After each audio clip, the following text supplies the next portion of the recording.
Hello, Martin Camden here. I just started my second. Yeah, I've only really just in the last 24 hours. I've escaped from South London to northeast England. Well, the East Midlands. Yeah, I mean, if you live in a foreign country, you probably just don't know what I'm talking about. But I've escaped from the busy South London area that I spend most of the time in. This is the first sort of holiday I've had for a long time, especially a holiday on my own. Well, I was on my own. I was invited to this part of England, a nice seaside, a traditional seaside resort, by my new friend Andrew, who's a legal expert, not a solicitor, but a legal expert, and we've been helping each other, supporting each other for quite a while now. Andrew invited me out of London to this lovely seaside resort. The main place here is called Skegness, and it's lovely here. I mean, sort of beautiful beaches, not many people, but some people fishing, a wind farm out in the sea. No pollution. Fresh sea air. It's very refreshing. A very welcome break. Oh, and I started this video, a few minutes ago, and it went terribly wrong. Something went wrong with my internet connection. So I hope this time. The video I did about 12 plus hours ago was my first really video where I would like to say I'm getting it right. At long last, I'm getting it right. Not too much stuttering, umming, erring. I mean, I'm human, so that's still going to happen. But anyway, I think the video I did 12 hours ago, I'm puzzled that nobody seems to have commented. I mean, I've got 5,000 Facebook friends, 5,000 Facebook connections, and yet, did anybody? I mean, it was about 41 minutes long. Did anyone listen to it partially? Did anyone listen to it right at the end? And why has nobody commented? Am I wasting my time? Am I talking to myself?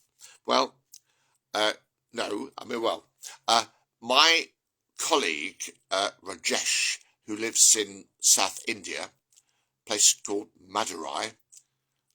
I don't know if I'm pronouncing that right. A largely Tamil area, and but my friend Rajesh, I mean, he seems to be, he seems to know a lot about Tamil culture and Hindu culture and Christianity, which is interesting, and even Buddhism, perhaps. But anyway, Rajesh, more than 10 years ago, he became my first and only disciple, quotation marks, disciple, and he's been a loyal and faithful follower. He likes everything I do. Facebook like, press the like button, and occasionally he doesn't understand, and he asks a terrifying question, which provokes me to come up with a even better answer.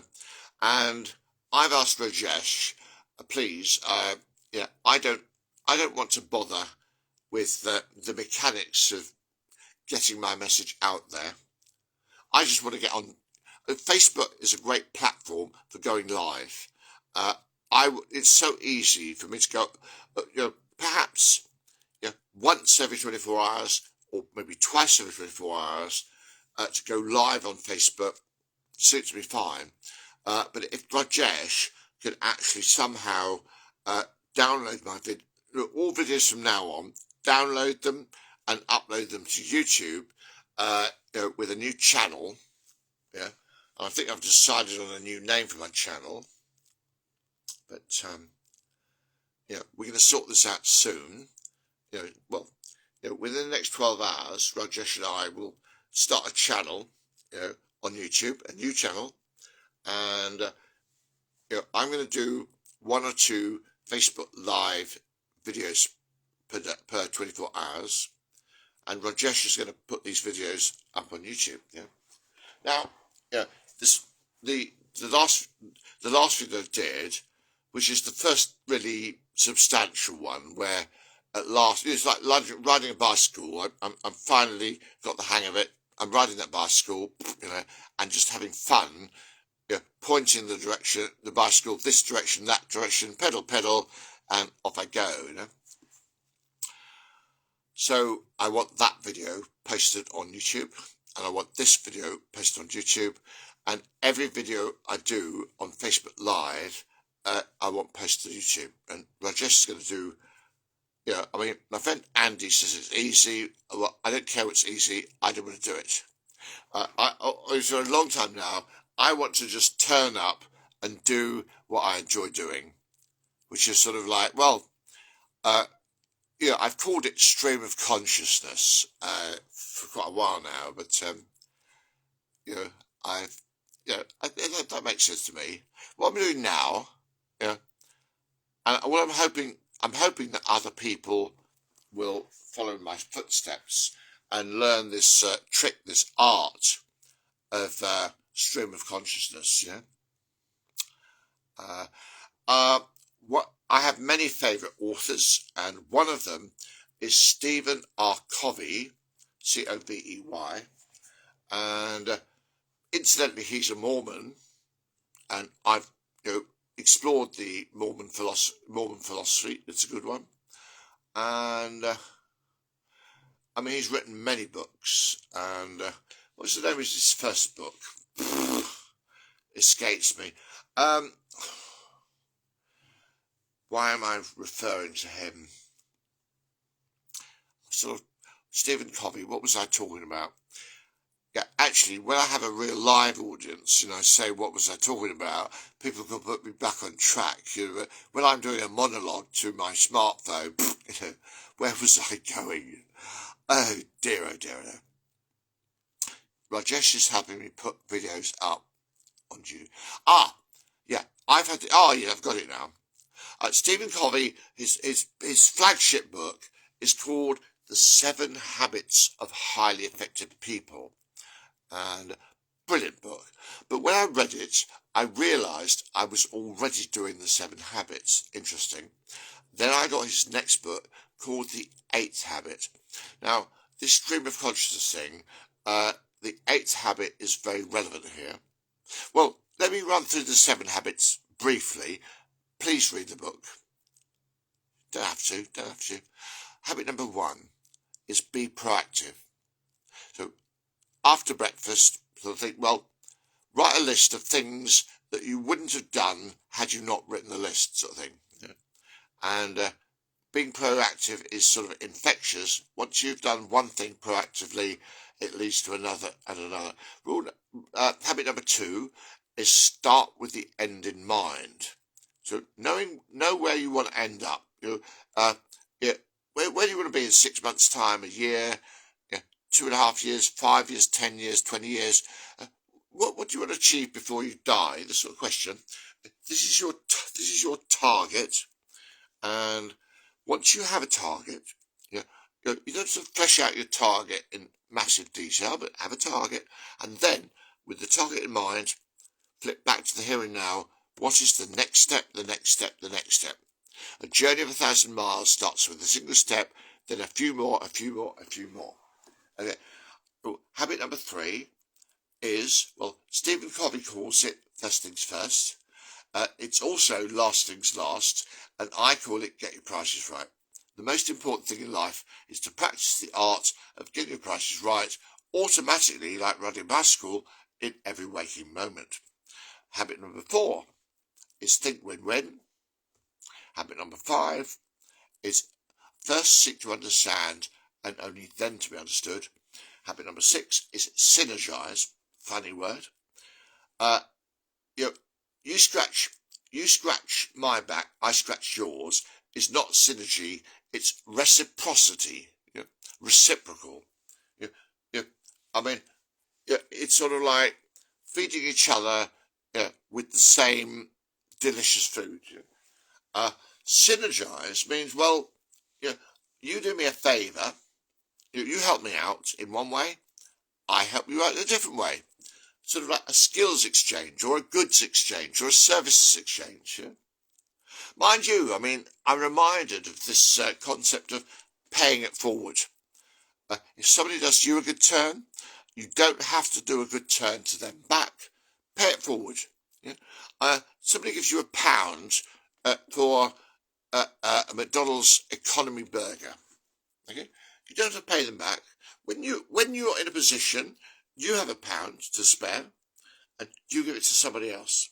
And A gives to B, gives to C, gives to D, so on, gives to Z, and Z gives back to A. You complete the circle. And Oprah Winfrey in particular is famous for saying, what goes around comes around. And habit number seven, so that's habit number 6, which is synergise, synergy. Look for synergy. Not in every relationship. What's in it for me? But what's in it? But not what's in it for me, but also what's in it for the other person. If what's in it for you is attractive, and what's in it for them is attractive to them, you sort of have a deal, don't you? So habit number 7 is sharpen the saw. Now, this is a metaphor. When you're cutting down a tree with a bandsaw, and the bandsaw goes backwards and forwards, eating deeper into the tree, then sooner or later, the short is going to get a bit blunt, and progress is going to slow, and to get progress going again, you have to take the saw out of the tree and sharpen the saw. So it's a metaphor, really, and make sure that your tools, methods, techniques are continuing to be fit for purpose, and if you need to add to your skills, techniques, etc., add new things, get rid of things that don't work, that no longer work. So keep your skill set fresh for the task in hand, the task or tasks in hand. Anyway, I explained briefly habits 1 to 7. More importantly to this video is habit number 8. And Stephen R Covey has devoted a whole book to habit number 8. And it goes something like this. Find your voice in a way that inspires others to do the same. So find your own unique voice in a way that inspires others to find their individual, different, unique voice. And it reminds me of sort of poem by, Marianne Williamson. And this sort of poem, I mean, some people say it's not a poem, but I call it a poem. Marianne Williamson's poem was read out by Nelson Mandela when he became president of South Africa. And a lot of these poems, I don't seem to be able to remember them verbatim. My mind doesn't work like that. But I'll give you the gist of this poem, and then I'll explain why it's relevant to the habit number 8. Find your voice in a way, find your unique voice such that it inspires others to find their unique voice. So the Marianne Williamson poem, which a lot of people think was written by Nelson Mandela, it was not. It was written by Marianne Williamson and read out by Nelson Mandela. The poem goes something like this. I mean, I could print it off and read it as it. I'm not going to do that. I'm going to use what's in my mind to give you the Martin Camden version. Similar. Well, hopefully, Marianne's poem is spot on. Okay, but if I'm slightly wide of the mark, I don't care. So here we go. The poem is called Our Greatest Fear. The first line starts our deepest fear, so I don't understand why it's our greatest fear is also our deepest fear. Well, let's start the poem. Our deepest fear is not that we are inadequate. Our deepest fear is that we are powerful beyond measure. It's not our darkness, but our light, our light that we're most scared of.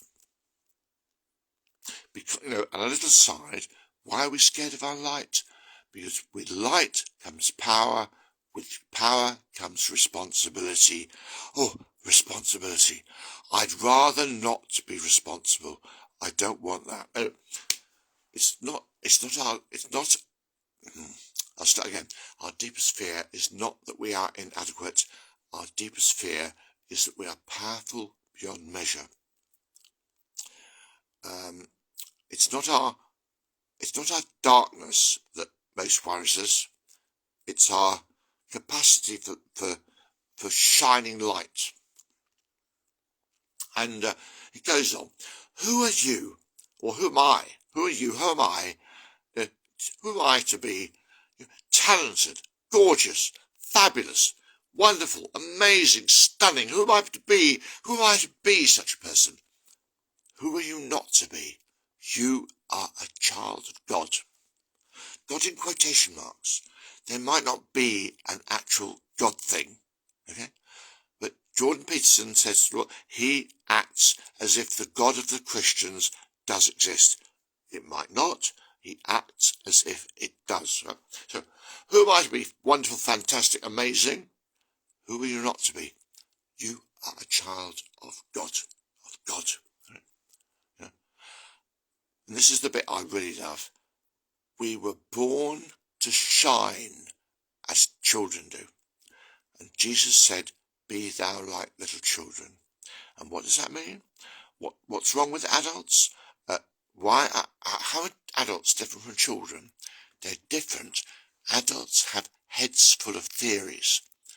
Oh my God. Children do not have heads full of theories. Children venture into the future. Children venture into the unknown. And they do so happily. Adults, once bitten, twice shy, get nervous about venturing into to continue to venture into the unknown. So they deal with their feelings, maybe even inadequacies. They deal with it with collecting theories. Oh, in this situation, this might help. In this situation, this might help, etc. And some of us have a head full of so many theories you wouldn't believe it. Well, very well. There's some interesting books around, that I've never really read, like Women Who Love Too Much and Women Who Think Too Much. Well, men have their problems too, men have their oddities and eccentricities too. So I don't want to sort of single women out for special slagging off, doing too much or too little. Back to the poem. Who are you to be? Who are you to be bloody amazing? Who are you not to be? You are a child of God. You were born to shine as children do. And again, I can't remember it verbatim. That it goes on to say, "Do not hide your light, lest other people feel insecure around you." Okay.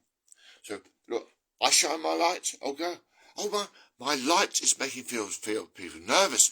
Oh dear, I don't want to be responsible for other people's nervousness. I better hide my light. I better tone it down a bit. Or even hide my light. I don't want to be responsible. I don't want to see myself. Other people's nervousness in oh my God, I'm triggering people. Oh, how awful. I'm an awful person.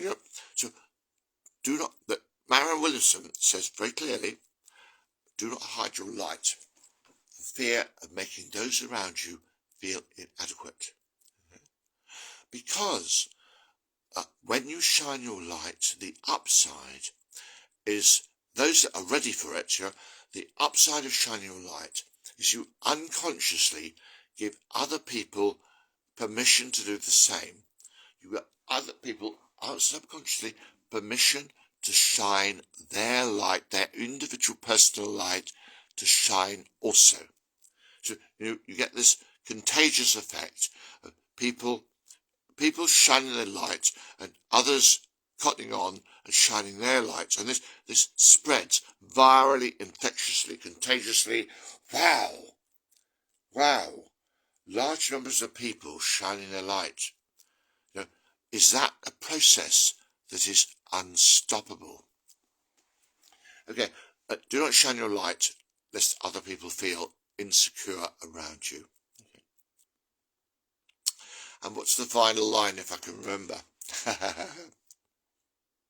Yeah, well, by shining your light, you unconsciously, subconsciously give other people permission to do the same. Is that where the poem ends? I can't remember. I've said enough. And Nelson Mandela, who'd been locked up in a bloody dungeon for umpteen, at least 1.5 decades, poor bastard. He was not destroyed by that experience. He used that experience to think things through, and he came out stronger than ever as President of South Africa. Incidentally, Marianne Williamson is a devotee of something called A Course in Miracles, and I'm getting a bit uncomfortable here.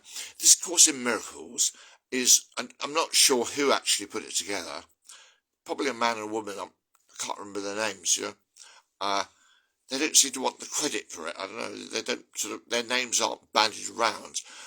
A Course in Miracles is abbreviated to ACIM. So if you Google ACIM or on YouTube you type in ACIM, you will get some interesting stuff. In a nutshell, my summary: A Course in Miracles has a lesson a day for 365 days. So, the idea is if you take this on board, a year later, you will be well on the way to some kind of enlightenment. But, the essence of a course, I tend to boil things down, distill things to their essence. The essence of Christianity is be thou like little children. The essence of Islam is there is no compulsion in faith. Well, in the Quran it says no compulsion in religion. In any religion, there's no compulsion in Islam, Christianity, Judaism, Hinduism, whatever. And this is the wisdom of Christianity, that in a nutshell is be like little children.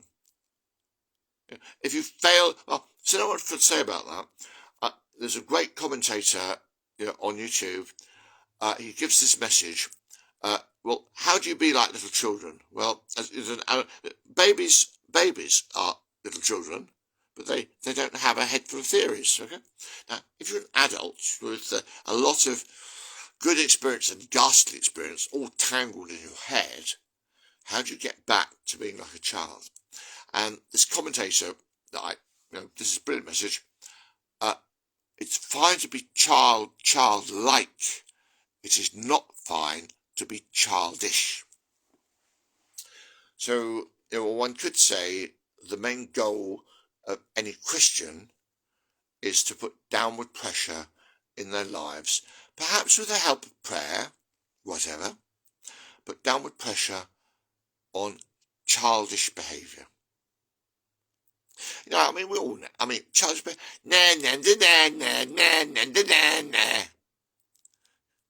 He's the king of the castle. I'm the king of the castle. Get down, you dirty rascal. There. Is that childish? I can think of worse examples of adults being childish, but I'll leave that up to you to figure out. So the essence of Christianity is being like little children, childlike but not childish. The essence of Islam is there's no compulsion. A religion that compels things is not a religion. Now, is Islam hypocritical? If somebody's blasphemous, do some Muslims feel compelled to issue a fatwa and get these horrible people exterminated? Well, Muhammad says no compulsion. giving blasphemers a really hard time, there could be a place for that. But is it compulsory? It's not compulsory. Now, where am I going with this?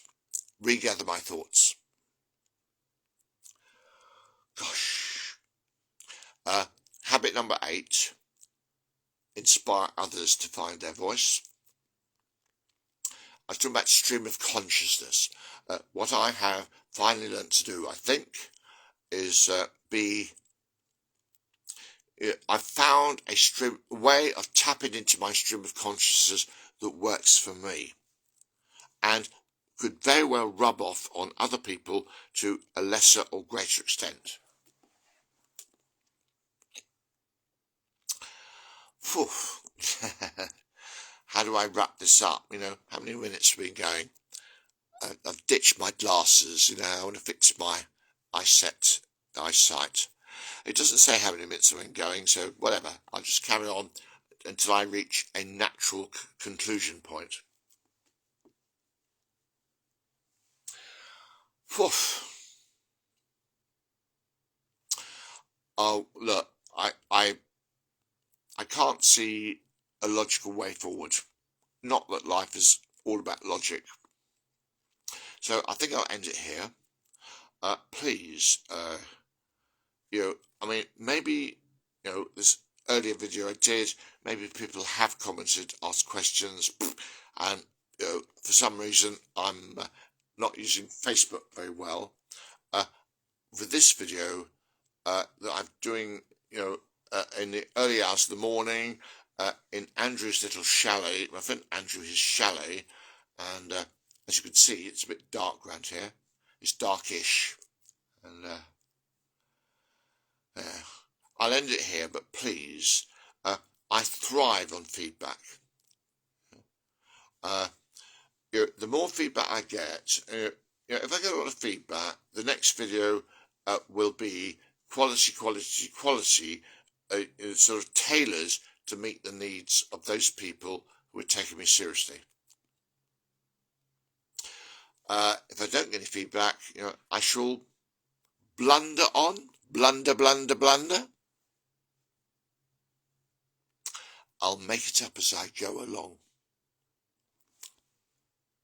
Namaste.